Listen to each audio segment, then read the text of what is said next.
Hey everyone, welcome in to another daily editorial here on the KE Report. We're going to be focusing on markets, maybe diving into some individual stocks as we are now chatting with Joel Elconin, co-host of the Benzinga PreMarket Prep Show, also editor of the PreMarket Prep website.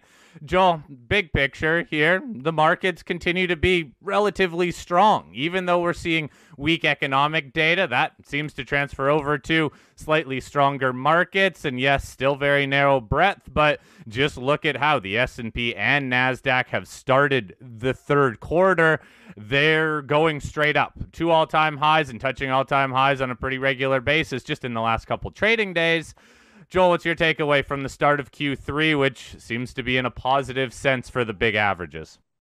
Thanks for having me this afternoon, gentlemen. I guess we could call this another Led Zeppelin segment. The song remains the same here. We had a little pause following the expiration, which we talked about last week. Little battle between the Bulls and the Bears here, but once again, the Bulls prevail. And once again, it's led by the same stocks. Some new stocks creeping in to help the momentum in the top components of the S&P here. But your post-expiration turn is a good 80 handles lower than here. So bulls still firmly in control. Yeah, Joel, we are still taking that stairway to heaven to throw in the Led Zeppelin line there. But the market breadth is showing you that there's a lot of sectors still not participating. We ask you this, it seems like every time we talk, but is there the potential of some of this to rotate into the laggards? Oh boy, oh boy, oh boy. No. I mean, you just have to look at it for how long that we've been talking about it. The solar stocks, your IWM still not participating. So if you get the cut in interest rates, which now maybe they're talking about September, is it still really going to help these stocks? You got to understand that a lot of these small cap companies, a lot of the companies that make up the Russell, they're not profitable companies. And they were marginally profitable before interest rates started up. They are small caps. They are trying to work their way into the market. With the AI revolution, with what we have in the big technology stocks, investors are not waiting around for the catch-up trade. And the more that they stick around and wait for that catch-up trade, the more that they're punished. Also, you have to look at what your money managers are doing, and they can't sit there and say, well, bad breath here. Fundamentally, the market shouldn't be here. Money managers have to go where the money is flowing, and that's what you're seeing. Microsoft up $6.50 today. Apple up nearly $4. Nvidia going through a little cool-off period. Google up 470, blasting off to a new all-time high. Amazon up 244. And just if you want to talk about Amazon in a perspective different from the market, this thing did not get back to its 2021 highs until just a few months ago. So these things are in breakout modes. They're having the earnings and the growth potential to support it, and they're not dependent on the Fed. And just think about all the cash that someone like Apple has sitting in the bank, getting 5-6%. Doesn't that help the bottom line? You bet it does. Now, that being said, since it is a concentrated move and it is in these stocks that, in all fairness, seem a bit safer because they do have some sort of pricing power and they do have a lot of cash in the bank, is this a bull market but a defensive bull market?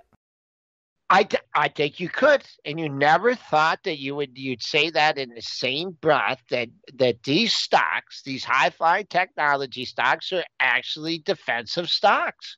I mean, the market is redefining itself. We are going through a period here where, valuations, story means more than valuations, right? Cash flow means cash is king. Making money, bring money in, consumer retention, and then the whole AI revolution. It's going to make everything more profitable and make everything better for everyone. So, saying that a little bit tongue in cheek, but there's a narrative in the markets that AI is going to help and change the world for the better. Some people take the other side of that coin and say, what about the job losses that is going to incur? But, if people are looking at the AI as a revolution similar to the internet, and if me and you and Shad, if it wasn't for the internet, I wouldn't be here in gorgeous Detroit, Michigan. You wouldn't be up there in Vancouver, right? You know it. Right. I mean, so if AI is going to be a boon to the economy, the global economy, like the internet is, then you could just say party's just getting going. Yeah, it is interesting, and it does kind of remind people of the dot-com era where the internet was a big thing, and it did change the world, and it's so important for our lives, but only a few companies made it. And you could look at a company like Cisco that still has never made it back to those highs. Yeah. So you do wonder if it's going to be a survivor's ball, and there's only going to be a few companies that come out as leaders. But one company that was kicked out of the Magnificent Seven is now back in is Tesla. And I'd like to get your thoughts on this because somebody's sent us a question asking, is this a car company? Is it a battery and energy storage company? Is it a robo-taxi company? Is it a technology company? Is it a solar company? What in the world is Tesla, and why is it doing so well lately, Joel? All right. Well, I have to give a lot of credit to my partner on the pre-market prep show. Long-term Tesla bear turned it around just a few months ago and just believed in the position and what he believes in. And we also had a noted Tesla bear on the show today. I don't know if you guys are familiar with Gordon Johnson, GLJ Research. He is giving, all right, the car business is struggling right now, right? They don't have Nvidia-like margins, right, in their car sales. But what the bears are doing are they're giving a zero valuation to full self-driving, robo-taxis, energy storage, and humanoids. And also, if you look at some of the delivery numbers that they gave, they got under the low bar. The energy storage is increasing. So you're not looking, once again, it's not a car company, but tech company. And right now, Musk is engineering this perception. You also notice is that the less he talks and the less he's out there like bashing people, the better the stock does. He got his 50 bill, and now he's working his ASS off to make all these things come to fruition. Now, I'm not even mentioning Starlink, right? But Starlink's not part of the company or SpaceX. So you can be bearish all the stock you want, but if you look at like the innovations that have gone on, what's he done? I don't know what he's going to do with Twitter. That's something that, to keep in the back end, if he can turn around and remonetize that, that could be another boon to the stock. But if there's anything that we've learned since COVID and the pandemic, is the story is a hell of a lot better than fundamentals. And right now, the story is back in Tesla, and you don't want to fight the momentum. Yeah, sell the dream, right? And it's not bad to be in all kinds of different sectors if people care about them and you can sell that dream. Very funny, though, that you noted the less he talks, the better the stock does. He probably won't want to admit that, but the chart says one thing. Let's also talk about Bitcoin, because as a lot of these other sectors are running, Bitcoin really sold off this week. It has rebounded from its lows, currently trading about 56,000. But last night was a tough ride for Bitcoin. It dropped the whole way down into the 53,000 level. What's your outlook on Bitcoin? What's causing this weakness? We had that discussion on the show today, and you can go on as long as you want trying to figure out what Bitcoin is and what it serves to be. It serves to be a hedge against central banks and inflation. So in retrospect, it performed. It did what it did. We had an inflationary period. But now somehow the narrative has changed that lower rates are better for Bitcoin. That the reason it's down today is because we're unsure of the Fed. So it's whatever the people want the narrative to be. And so far, they've successfully engineered something that's really nothing. I mean, how much, you guys don't pay me in Bitcoin, Well, you guys don't pay me in anything. But what purpose has it served? It's a store of value, but are people transacting in it? You know, what are we doing? So you can make a lot of arguments, but I would say the move, I'll look at only technically because I don't understand the fundamentals. I look at the multiple lows at 54K. If I was a Bitcoin trader, if I was short, it came back down to that area, 5 lows in the same area on the daily chart. I could care less what the fundamentals are. If Tiddlywinks had a decline and they came into the 5 lows in the same area, an area of support, it got a bounce off there. Now the onus is on the bulls to protect that area and not necessarily make a perfect double bottom or something like that, but establish a bid across it. But the only thing that I would say to the Bitcoin bulls is like, what is Bitcoin for? Is it a hedge against central banks? Is it a hedge against inflation? Is it something that moves counter to the Fed? Or is it whatever you want it to be on whatever day you want it to be? And for me, I've dabbled in it. I've had some very short-term trades in it. I haven't had it in any of my long-term portfolios. And I doubt I ever will because I don't invest in things that I don't fully understand. And when someone wants to pay me in Bitcoin, then I'll get along. I have my Coinbase accounts and everything, but when it's a transactional currency on a daily basis, then I'll get like the Bitcoin 100K, 500K, million K flag out. But until it establishes itself as a daily currency, maybe I'm just an old fogey and maybe people are using it on a daily basis and transacting in it. I'm not one of them. So that's what I need to see. All right, Joel, appreciate you breaking it down, especially the technical level of that 54,000 line in the sand. Having been supported multiple times, the bulls need to defend it. When it gets to 100,000, maybe we'll send you a Bitcoin t-shirt, a HODL t-shirt, Joel. But I want to talk about one more investment that I know it's your favorite, and that's gold. It's also got a lot of the same attributes that Bitcoin is a store of value, an anti-fiat trade, a safe haven. It's up around 2,400 as we speak here on Friday. It's kind of breaking out again. What's your take on the yellow metal? The yellow metal, it's had a nice pullback. I mean, it has a little bit more of a fundamental use than Bitcoin, at least in my opinion. You do use it for some things.